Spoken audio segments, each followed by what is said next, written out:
This is a video that's been censored and you can't even get it on YouTube, but it's on Rumble and it's about the airline industry.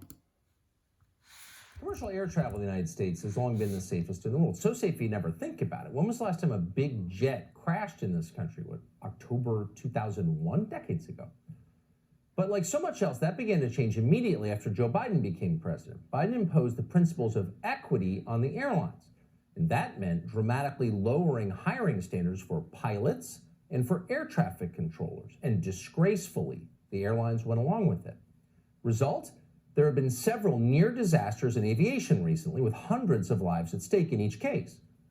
Last Wednesday, for example, a United flight was coming in for a landing at Bush Intercontinental Airport in Houston. The aircraft was low enough that passengers could clearly see the runway. Right before landing, a plane on the ground taxied out into the path of the United flight. The pilot aborted the landing so dramatically that people on board were terrified. It was another near miss at an American airport, though this one never made the news. What's happening here? We wanted to know what is going on in commercial aviation. Clearly something is. So we reached out to someone who's flown for the airlines for many years. The following account was written in December by a veteran United Airlines pilot. Under its woke CEO, Scott Kirby, United Airlines has allowed politics and racialist ideology to trump safety concerns. According to this pilot who works for Scott Kirby right now, those decisions have put the lives of passengers in grave danger. Quote, "Name redacted just told me about a B777 off Maui that almost crashed 2 nights ago. Both pilots became disoriented and pulled out of a dive 300 feet above the water, pulling 2.5 Gs. I'm just home from Denver Training Center. There's some real horror stories out there about United, but management is hell-bent on just ignoring what is going on. The investigation is still ongoing, but the captain of the Maui flight was brand new. There was a new hire first officer, and my understanding is that we almost lost an airplane for no good reason. Both have been sent back to go through the 4-week course. The new hire here on my fleet is a nightmare. It took him 50 hours to get through initial operating experience.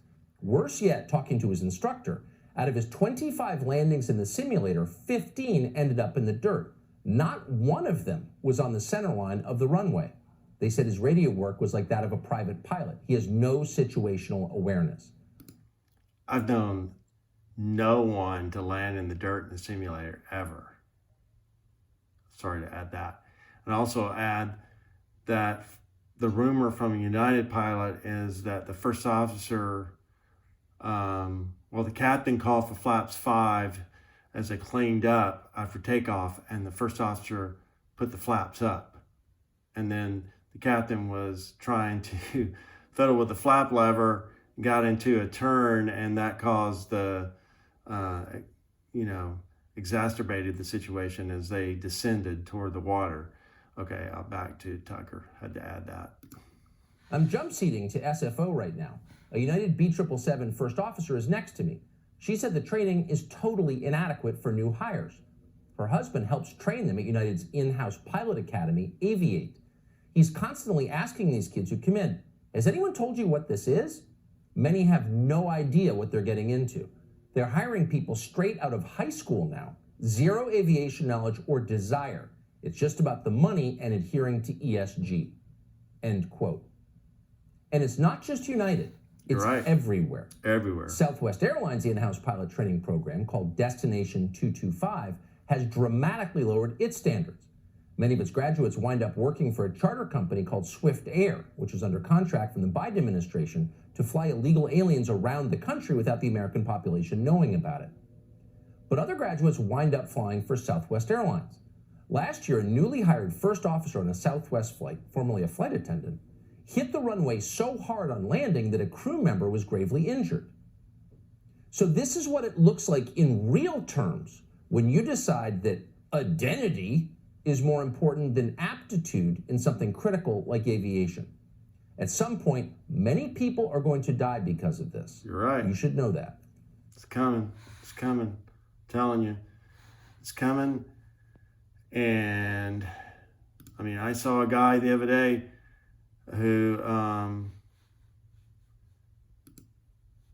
put the autopilot on. He had controllable steering. We go beaming off course. He was a new guy on his training flight. Then we had the aborted landing or the aborted takeoff of the Delta 73 when the United pilot taxied in front of him at JFK. So those are just indicators of problems to come.